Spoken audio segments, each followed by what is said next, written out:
Environ 25 millions de personnes supplémentaires vont basculer dans la pauvreté en Afrique.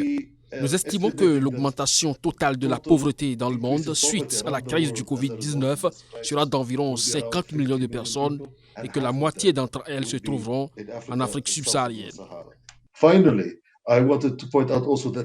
Je voulais également souligner que les femmes sont plus touchées par cette crise que les hommes. Les pauvres sont plus touchés que les riches et les femmes sont plus touchées que les hommes.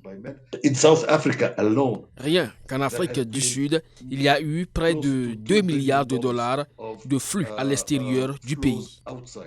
Je sais que la Banque mondiale a mis de côté 160 milliards de dollars pour aider les pays en développement en général à faire face à la crise du Covid-19, dont environ 50 milliards pour l'Afrique.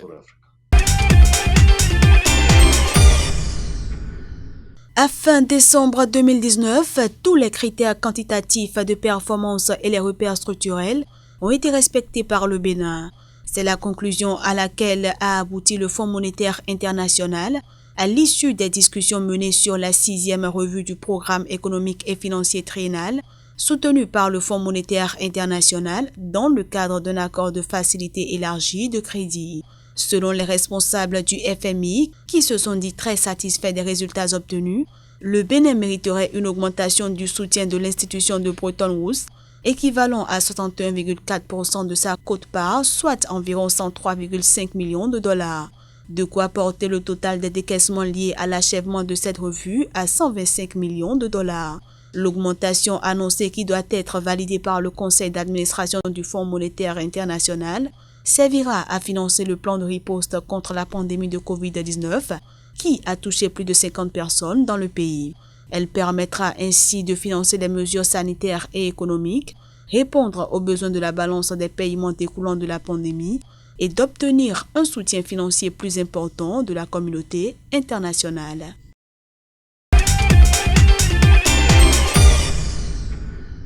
D'ici 2025, le Zimbabwe pourrait produire 16,5% de son énergie à partir de sources renouvelables. C'est du moins l'objectif que se sont fixés les autorités du pays.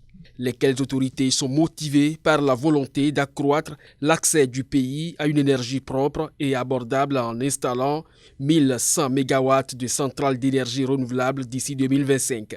Ceci équivaut à 16,5% de la puissance électrique nationale projetée à cet horizon. Ce chiffre devrait passer à 26,5% des capacités de production nationale, soit 2100 MW d'ici 2030. Les sources renouvelables retenues excluent l'hydroélectricité à grande échelle dans un contexte où le Zimbabwe a actuellement une production électrique de 1000 MW pour un pic de demande de 1800 MW, notamment en raison du manque d'eau dans des barrages hydroélectriques qui fournissent l'essentiel de son énergie. En ayant recours aux autres sources de renouvelables, le pays entend renforcer sa sécurité énergétique. Ainsi, 150 MW des nouvelles capacités attendues d'ici 2030 seront constituées de mini-barrages. Le solaire sera la principale source de renouvelables avec 1575 MW contre 100 MW pour l'éolien. Enfin, la biomasse et les autres sources d'énergie renouvelable permettront la production de 275 MW d'électricité.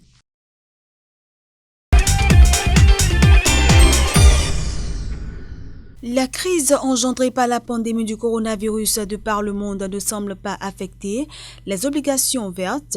Ces dernières résistent mieux à cette pandémie et pourraient se positionner en tant que solution de repli pour les investisseurs.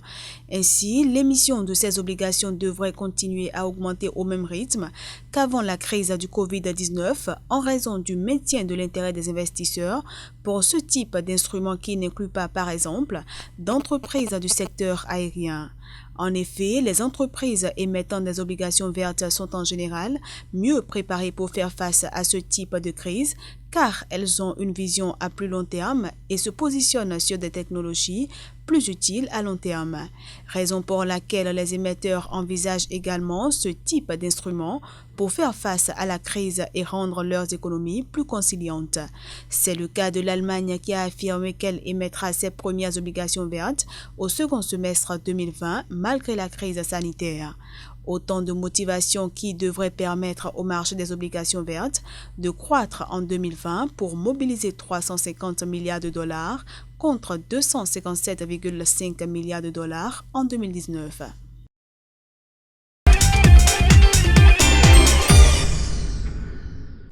« 19 pays sur les 25 qui bénéficient d'un allègement immédiat du service de la dette approuvé par le Conseil d'administration du Fonds monétaire international proviennent de l'Afrique. Il s'agit du Bénin, du Burkina Faso, des Comores, de la Gambie, de la Guinée-Bissau, le Libéria, Madagascar, le Malawi, le Mali, le Mozambique, le Niger, la République centrafricaine, la RDC, le Rwanda, Sao Tomé et Principe, la Sierra Leone, le Tchad et le Togo. Réalisé au titre du Fonds fiduciaire réaménagé d'assistance et de riposte aux catastrophes, l'action du FMI rentre dans le cadre des mesures que le Fonds monétaire prend pour aider ses pays membres à faire face aux conséquences de la pandémie de Covid-19. Pour le FMI, les pays membres les plus pauvres et les plus vulnérables recevront des dons qui couvriront leurs obligations envers le FMI pour une phase initiale de 6 mois, ce qui leur permettra de consacrer une plus grande partie de leurs faibles ressources financières aux soins médicaux et autres efforts de secours d'urgence. Le FMI estime par ailleurs que le Fonds fiduciaire réaménagé d'assistance et de riposte aux catastrophes peut actuellement fournir un allègement du service de la dette sous forme de dons à hauteur d'environ 500 millions de dollars, y compris les 185 millions de dollars promis récemment par le Royaume-Uni et les 100 millions de dollars fournis par le Japon comme ressources immédiatement disponibles. D'autres pays, parmi lesquels la Chine et les Pays-Bas, s'apprêtent également à apporter des contributions importantes.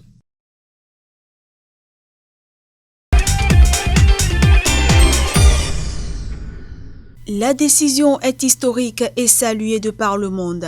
À partir du 1er mai 2020, les pays membres de l'OPEP et de l'OPEP+, vont réduire la production de pétrole de 9,7 millions de barils par jour, et ce jusqu'au 30 juin 2020. À partir du 1er juillet 2020, les baisses de production seront réajustées à 8 millions de barils par jour jusqu'à la fin de l'année.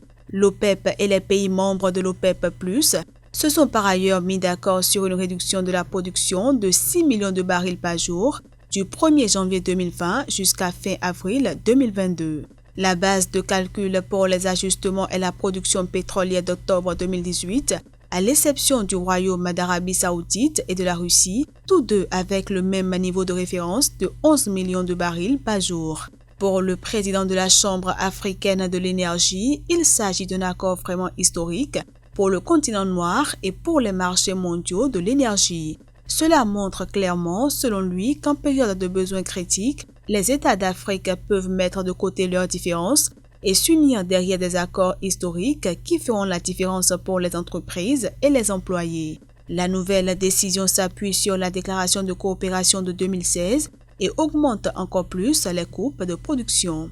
Au fil des ans, ce sont les efforts conjoints des pays membres de l'OPEP et de leurs alliés au sein de l'OPEP+, qui ont abouti à la constitution d'une coalition industrielle capable de faire passer les intérêts du marché en premier. Les producteurs africains jouent un rôle clé dans cet effort via les pays membres de l'OPEP comme le Nigeria, l'Angola, l'Algérie, la Libye, le Gabon, la Guinée équatoriale et le Congo, mais aussi grâce au soutien de producteurs supplémentaires comme l'Égypte, le Soudan du Sud, le Tchad ou le Niger.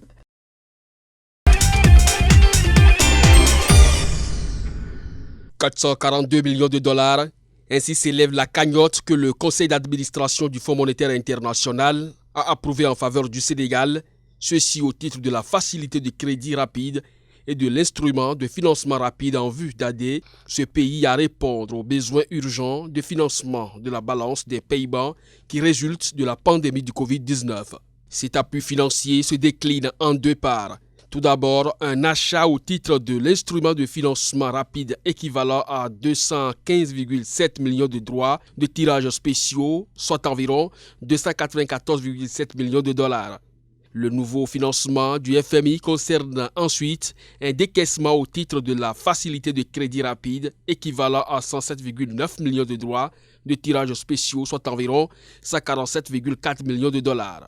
L'appui du FMI intervient dans le contexte de la pandémie de Covid-19 où les autorités sénégalaises ont agi rapidement pour en atténuer l'impact en augmentant les dépenses de santé et en offrant une aide ciblée aux ménages vulnérables et aux entreprises avec notamment une aide alimentaire, la suspension des paiements des factures de services publics pour les populations les plus pauvres et des allègements fiscaux ciblés.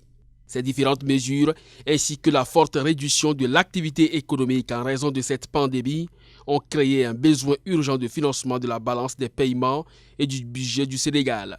Le financement du FMI vient donc à point nommé pour contribuer à préserver l'espace budgétaire et à catalyser une aide supplémentaire de la communauté internationale, de préférence sous forme de dons. À noter que selon les estimations préliminaires du FMI, la croissance économique du Sénégal devrait reculer à 3% en 2020 sous l'effet du Covid-19, alors qu'elle est attendue à 5,3% du PIB en 2019. Cette croissance devrait toutefois rebondir respectivement à 5,5% et 8% du PIB en 2021 et 2022.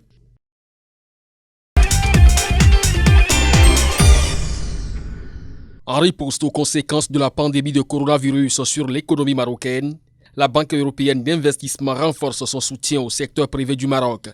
Ceci à travers des lignes de crédit avec les institutions financières marocaines dont l'encours s'élève à 440 millions d'euros. De quoi donc apporter des fonds de roulement et liquidités nécessaires aux petites et moyennes entreprises du pays pour continuer leurs activités. La Banque européenne d'investissement entend aussi accélérer à titre exceptionnel le déboursement de prêts déjà signés pour soutenir ces petites et moyennes entreprises. Cette mobilisation de fonds s'inscrit dans le cadre du réseau Team Europe qui a pour objectif d'aider les pays hors de l'Union européenne à faire face à la pandémie du Covid-19 et auquel la Banque européenne d'investissement a annoncé une contribution de 5,2 milliards d'euros.